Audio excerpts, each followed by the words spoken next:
Maraming salamat po for our next performer. Let's welcome Bear Queens! Mga kapatid, isang malakas na palakpak na kasama niya.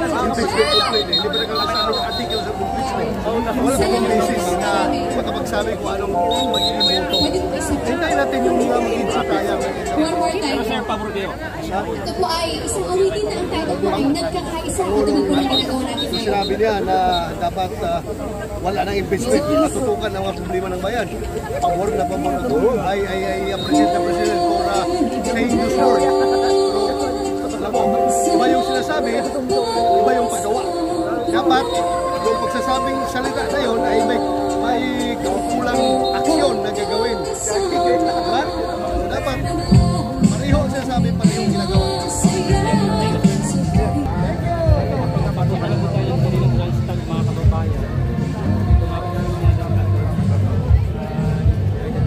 Okay mga kabayan, nakita natin si Senator Bato dito, no?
Sen, mari po ba naming malaman bakit andito po kayo sa event na to?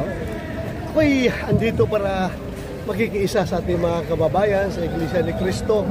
At hindi lang po ang simbahang Iglesia ni Cristo, kundi pati mga Muslim, mga Katoliko at anong iba-iba pang mga relihiyon andito ngayon para makiisa sa ating National Rally for Peace. So andito po ko because the purpose of this rally is hindi panggugulo, kundi National Rally for Peace. Lahat tayo gusto ng kapayapaan. Sir, just let me clarify. This is to show support sa pahayag ng ating Pangulo na huwag i-impeach si Vice President Sara Duterte. Correct.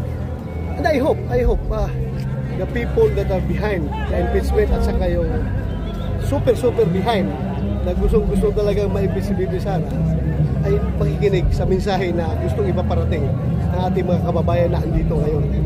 Dapat makinig sila. At yung sinabi ng Pangulo, ako'y nagpapasalamat na mayroon siyang statement na gano'n na dapat iwasan na yung impeachment at focus tayo sa mga kasalukuyang mga issues na kinakaroon natin bansa, lalo na yung issue ng kahirapan, ay dapat ma-address natin yan. Pero yun nga, as I have said, iba yung sinasabi, iba yung ginagawa. Dapat yung sinasabi ay may katumbas na aksyon, na paggawa.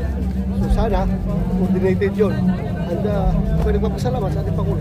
Sen, sakaling matuloy po yung impeachment proceedings, alam naman po natin na yung mga senador po, sila po yung magsisilbi na husgado sa magiging impeachment court. Kayo po magiging judge.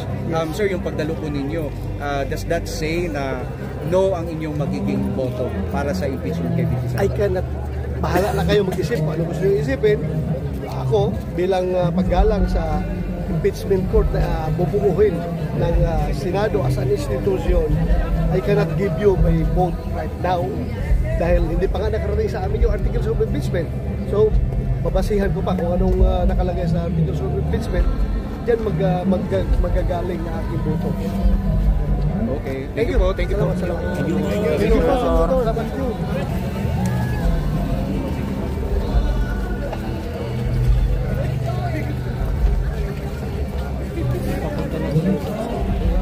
So yun mga kababayan, nakita natin si Senator Bato ang pagdating ni Senator Bato mga kababayan para makiisa rin para sa peace rally mga kababayan dito, no?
Sa panahon, pagkakaisa ang solusyon.